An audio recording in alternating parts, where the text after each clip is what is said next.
Batuhana. Untuk selanjutnya, materi akan disampaikan oleh pemateri kedua, Mbak Yuni Aristiarini, Sarjana Ekonomi. Kepada Mbak Yuni, waktu dan tempat saya persilahkan. Silakan Mbak Yuni.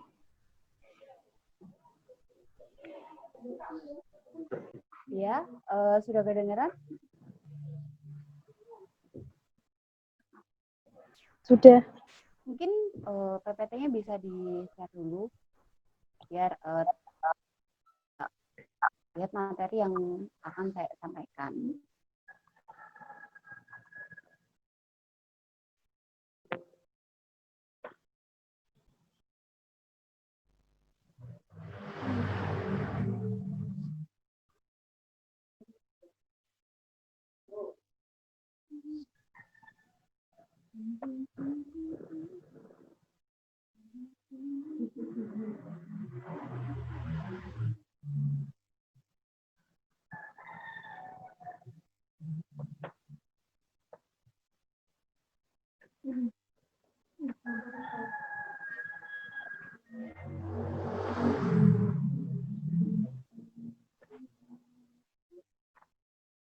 Belum kedengaran ya yang materinya.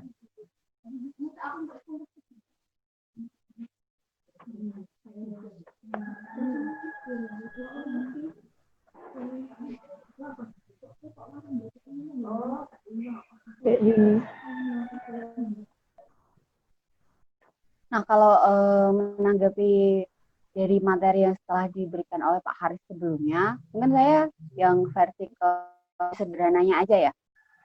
Jadi kan mulai dari akhir tahun 2019 sampai awal tahun 2020 itu kan mulai ada pandemi.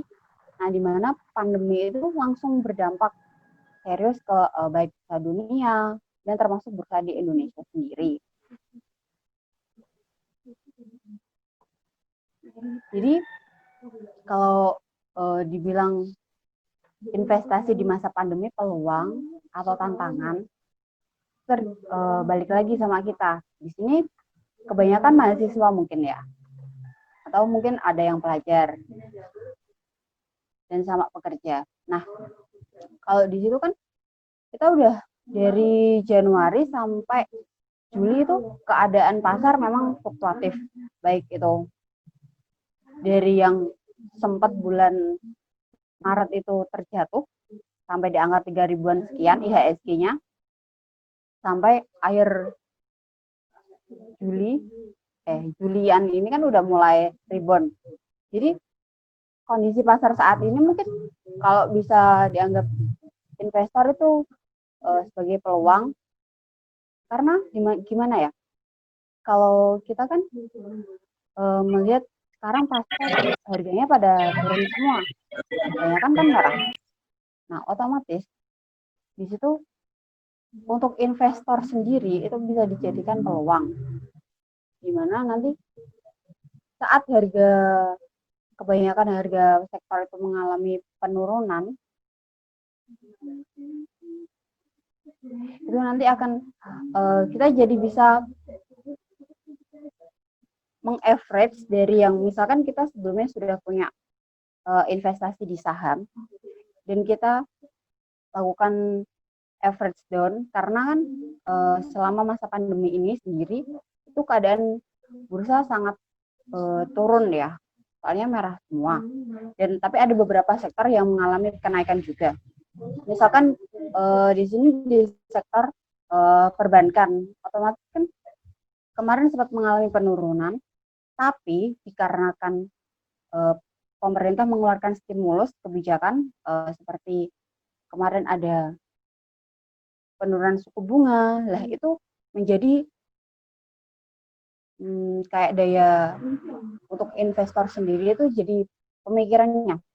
Jadi nanti, oh ini kok pemerintah mengeluarkan stimulus penurunan suku bunga, otomatis investor mulai percaya kalau di sektor perbankan sendiri itu sudah mulai naik gitu, sudah mulai rebound lagi.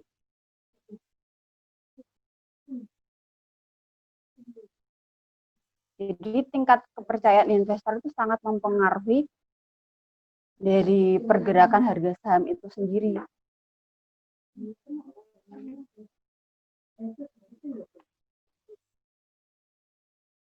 Ini materinya nggak bisa di-share ke teman-teman ya?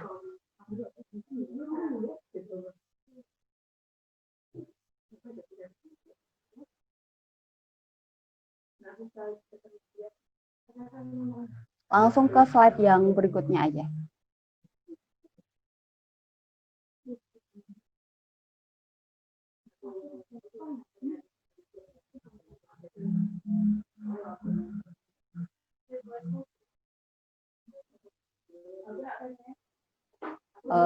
Selanjutnya,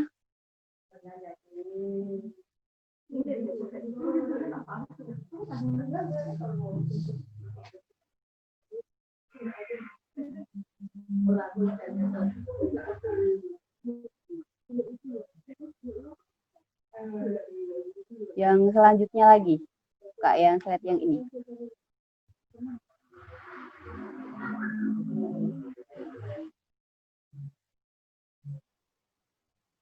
Nah, di sini ada beberapa contoh.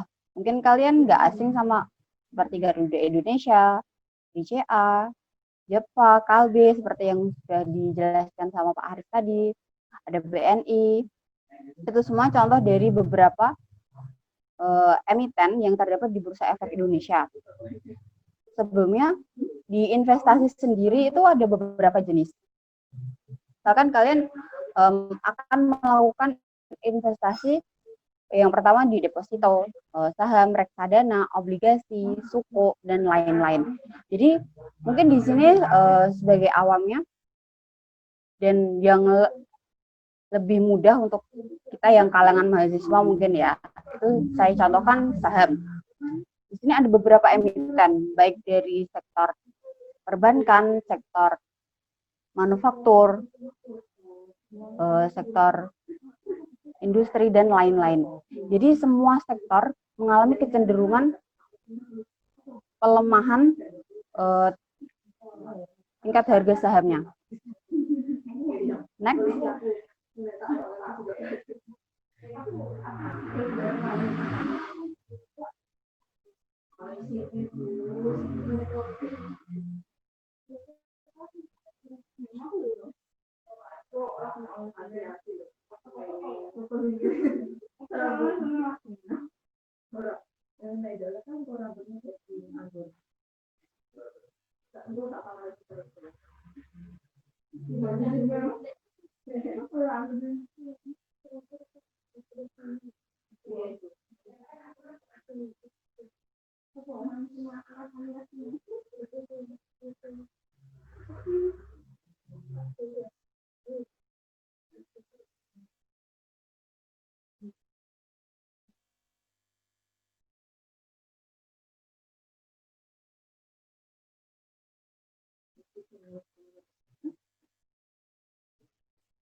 Kedengeran nggak sih?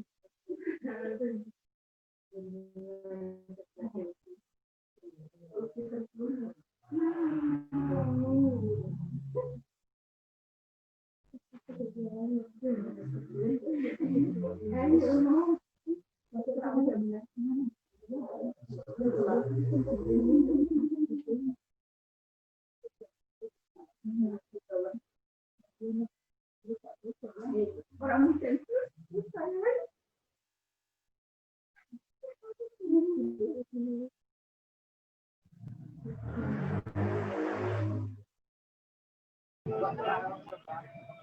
mohon maaf untuk teman-teman ada sedikit masalah teknis.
Ini suaranya kedengeran nggak ya?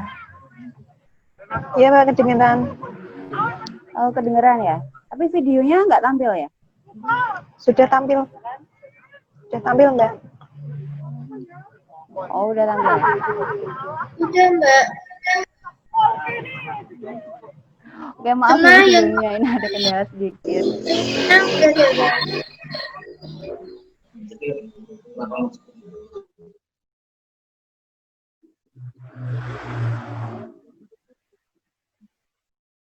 Ini boleh saya lanjutkan lagi?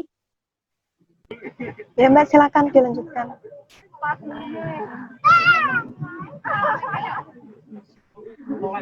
Nah, jadi seperti yang sudah kita ketahui, kalau di masa pandemi ini kan keadaan perekonomian Indonesia juga kan belum stabil. Jadi mungkin kita ada perasaan was-was atau nanti saya mau investasi kapan ya? Kita mau investasi di instrumen apa ya? Kan kebanyakan kayak gitu. Atau mungkin kalau saya misalkan mau investasi di saham, saya mau beli harga saham BRI di harga sekian. Tapi nanti kalau harganya turun,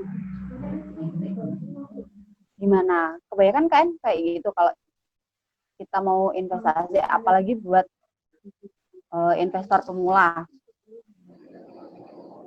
Rata-rata investor pemula tuh yang paling pertama mereka tuh gini, mereka tanya, kalau sekarang itu saham yang bagus di sektor apa? Kalau mau mulai beli sahamnya itu kita harus bagaimana sih? Kan kebanyakan masih ada yang belum tahu kayak gimana.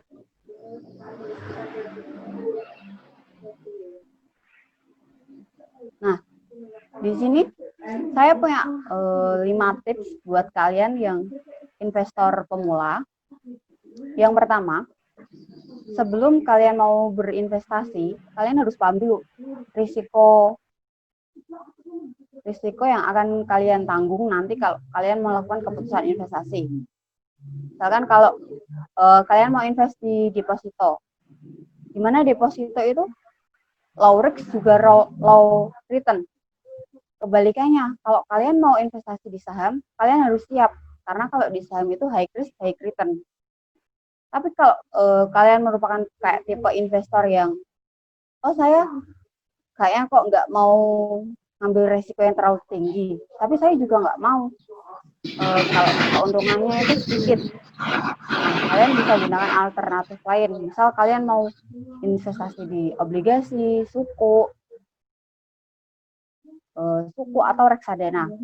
Karena kalau di obligasi sendiri itu kan surat hutang dari pemerintah. Sedangkan kalau di reksadana, kalian ada manajer investasi yang akan membantu kalian. Dana yang kalian miliki itu kalian akan investasikan di apa aja. Yang kedua, waktu yang tepat. Jadi kalau dibilang kapan sih waktu yang tepat buat kita mulai investasi, bisa dibilang sekarang. Nggak ada waktu, oh nanti deh mau pikir-pikir dulu. Kalau kalian kebanyakan nanti, otomatis kalian akan nyesel. Dimana kalau psikologi investor itu yang kebanyakan berpikir, pasti mikir dulu. Nanti kira-kira keuntungannya berapa ya? Kerugiannya berapa ya? Nah, jadi kita tuh harus memahami betul resiko yang akan kita hadapi nanti kalau kita sudah mengambil keputusan investasi, bagaimana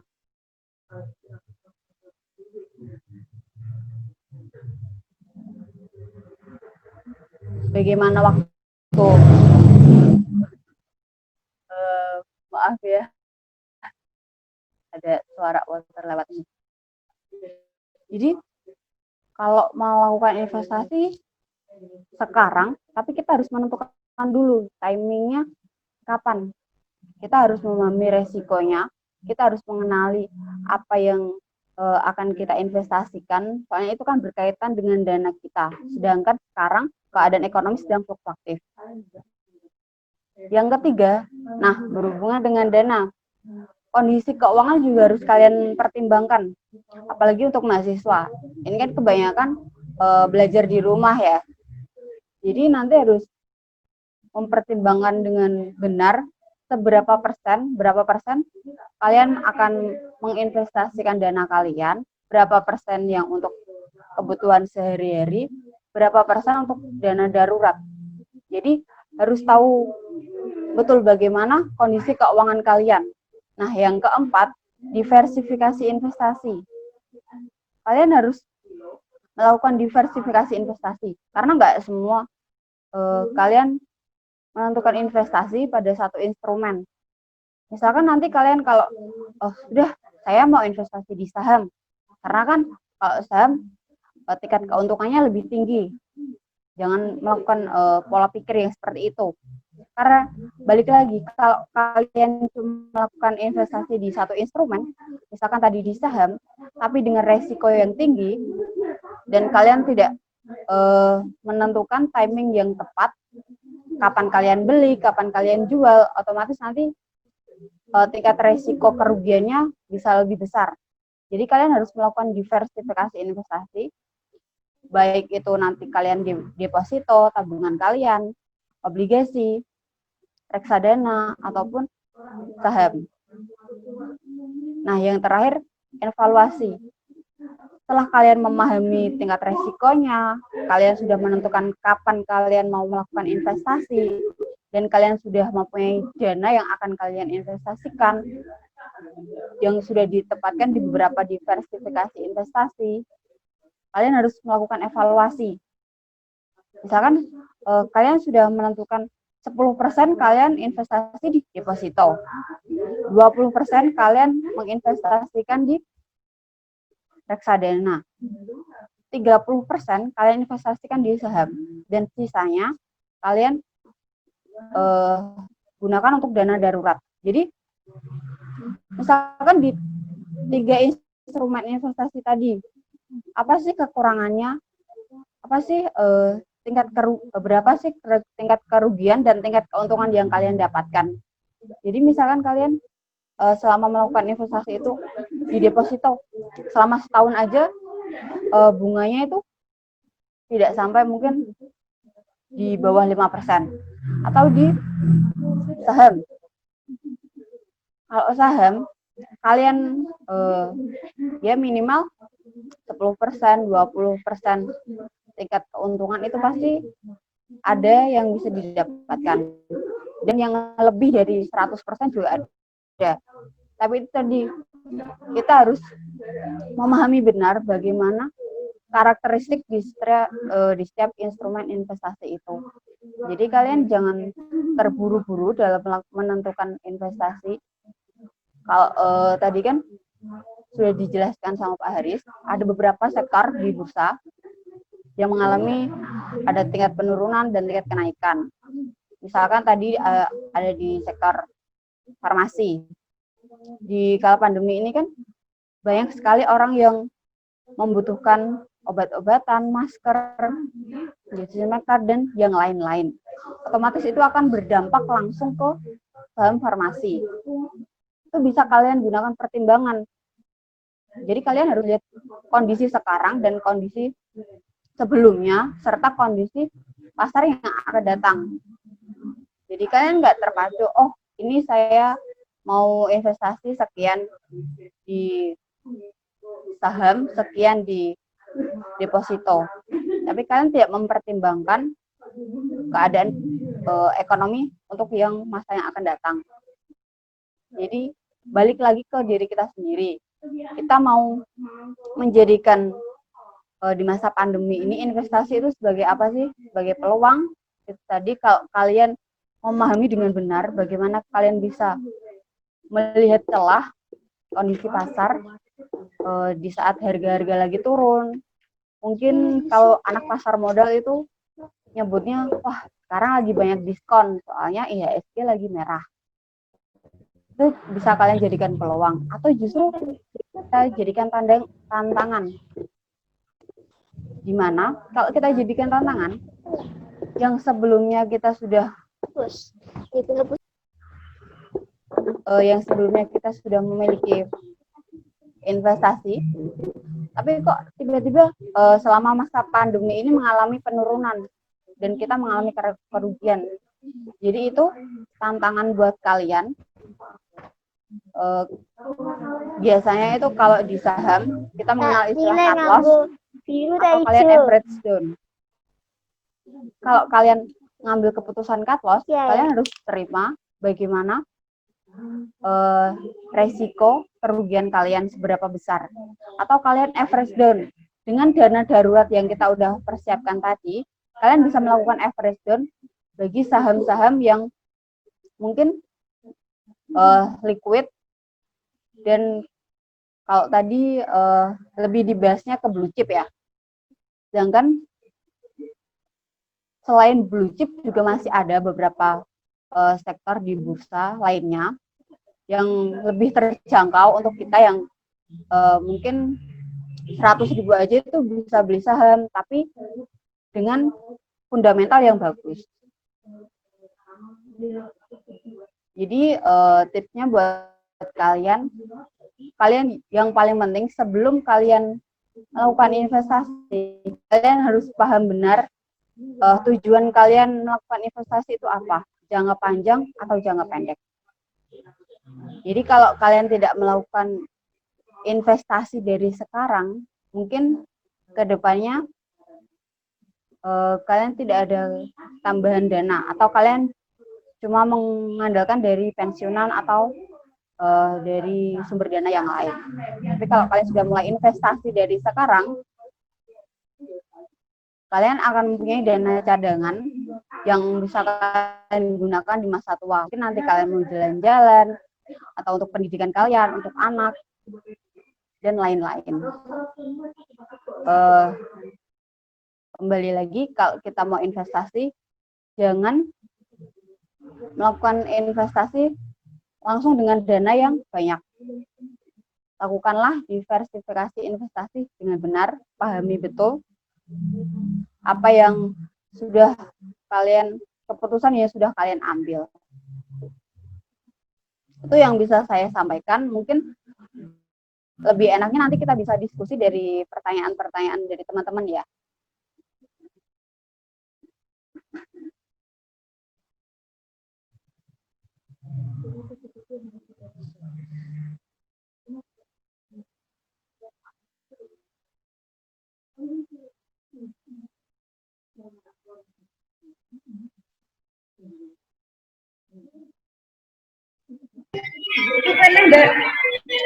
Alah, omah aku nyanyi aja.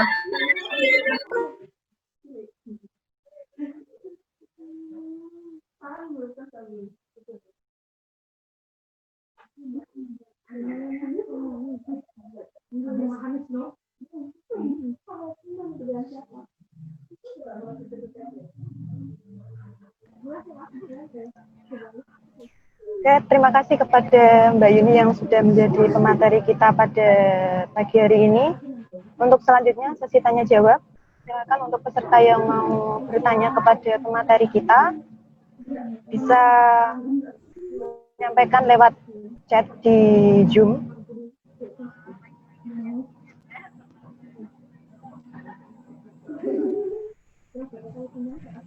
Sudah ada dua pertanyaan. Persilakan untuk satu orang lagi untuk mengajukan pertanyaannya.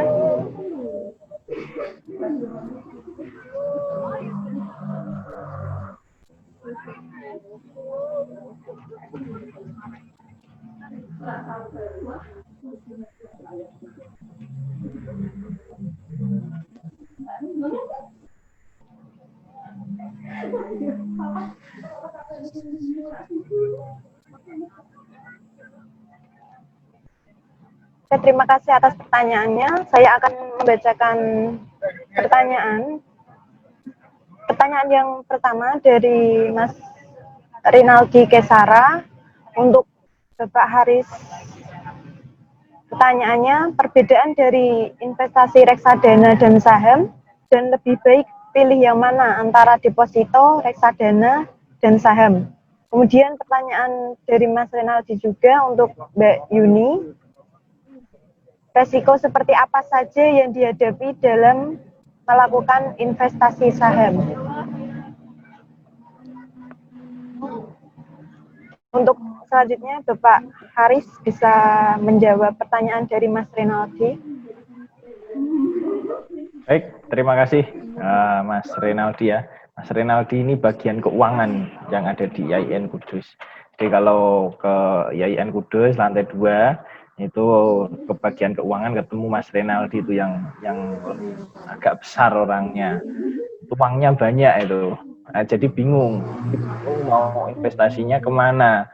Nah inilah, ketika ada orang-orang yang punya uang banyak, terus saya ketika investasi ini investasi kemana jadinya. Nah, maka edukasi itu sangat penting. Jadi biar tidak salah ya, biar tidak salah nanti investasinya malah investasi yang bodong. Kan banyak di Pati, kemudian di daerah Semarang dan yang lainnya ada investasi yang memberikan hasil yang cukup tinggi, 30% lebih, 1 juta dapat 300.000, 10 juta dapat 3 juta, dapat TV, dapat apa. Tapi 10 jutanya nggak bisa kembali, jadinya 10 jutanya jadi TV itu. Nah kemudian investasi apa jadinya yang cocok?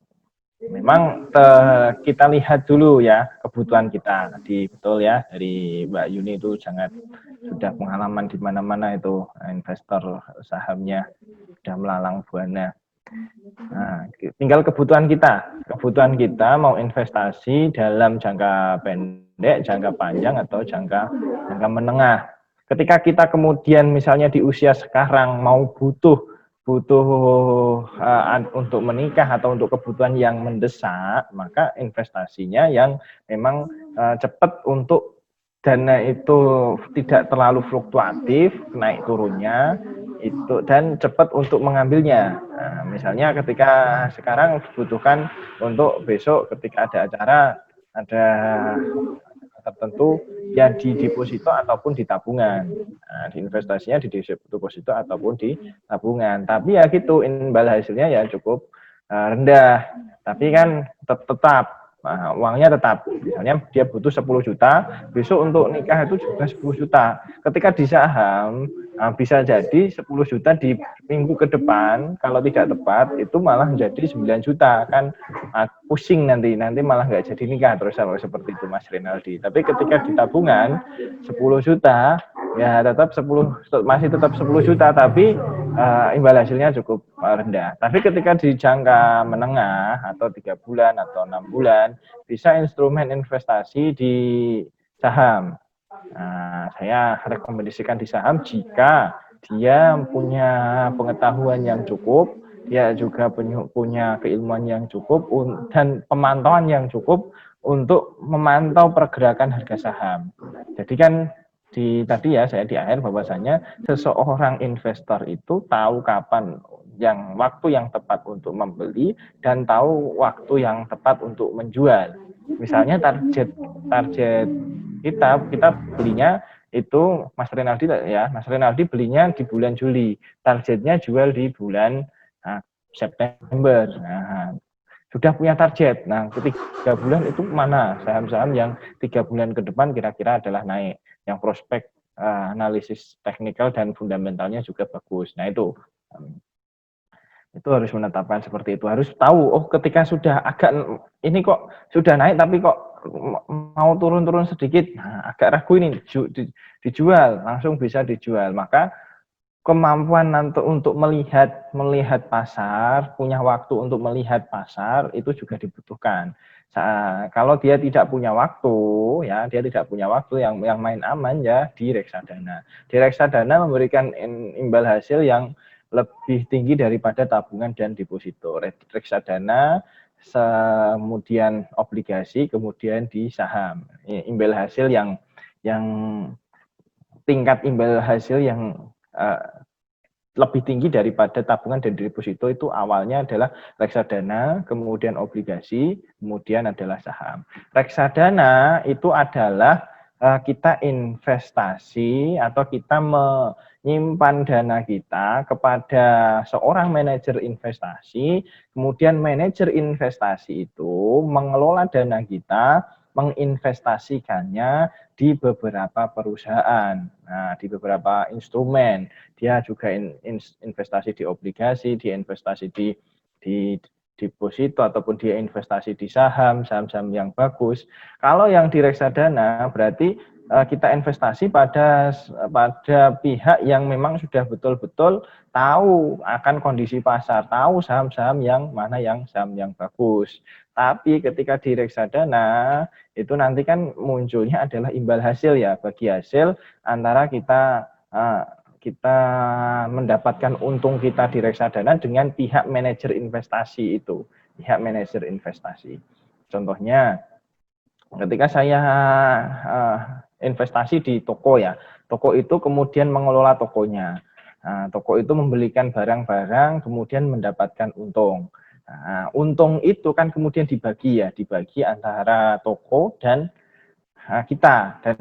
Nah, itu untungnya beda. Tapi ketika kita investasi langsung ke barangnya atau ke sahamnya, untung itu 100% langsung masuk ke dalam kita. Nah, kalau memang belum tahu, masih awal, masih pemula, dan belum punya waktu atau tidak punya waktu, reksadana menjadi instrumen yang aman, menjadi instrumen yang lebih menguntungkan daripada deposito dan tabungan. Instrumen yang selanjutnya apalagi, yaitu obligasi. Obligasi yang cukup aman itu obligasi negara ya, yang lebih murah itu yang retail, obligasi retail itu lebih murah, itu 1 juta sudah bisa. Itu untungnya juga cukup tinggi daripada deposito, tapi ganti kalau di obligasi itu pembagian hasilnya itu 1 tahun atau kuponnya itu kadang ada yang 6 bulan, ada yang 1 tahun. Kalau negara berarti 1 tahun. Itu tinggal tipe atau jenis obligasinya. Nah, kalau lebih mudahnya kalau reksadana itu ketika contohnya itu hampir seperti tabungan, Ketika kita menabung, tapi menabungnya di reksadana. Kalau tabungan kan menabungnya di bank. Nah, kalau reksadana itu kita menabung di perusahaan reksadana. Nah, kalau di bank itu kan kemudian menyalurkan uang itu kepada pihak kreditur, kepada nasabah-nasabah untuk pembiayaan. Tapi kalau di reksadana, menyalurkan uang yang kita investasikan itu ke instrumen investasi lainnya, ke instrumen saham, ke instrumen obligasi, sehingga mendapatkan return yang tinggi. Nah, makanya kalau reksadana sama yang tabungan, itu hampir mirip konsepnya, tapi keuntungannya lebih besar yang reksadana. Kemudian yang deposito dan obligasi itu hampir mirip konsepnya. Deposito itu kan kalau kita depositokan nabung deposito itu kan 3 bulan ya. Tinggal pilih ya 3 bulan, 6 bulan ataukah 12 bulan. Kalau 6 bulan berapa persen? 6% misalnya. Kalau 6 bulan, kalau 12 bulan misalnya berapa? 10% misalnya. Nah, dan mendapatkannya itu kan uang yang bisa diambil itu kan baru setelah 1 tahun atau dalam jangka waktu deposito itu. Kalau depositonya 6 bulan ya ngambilnya ya 6 bulan itu uangnya.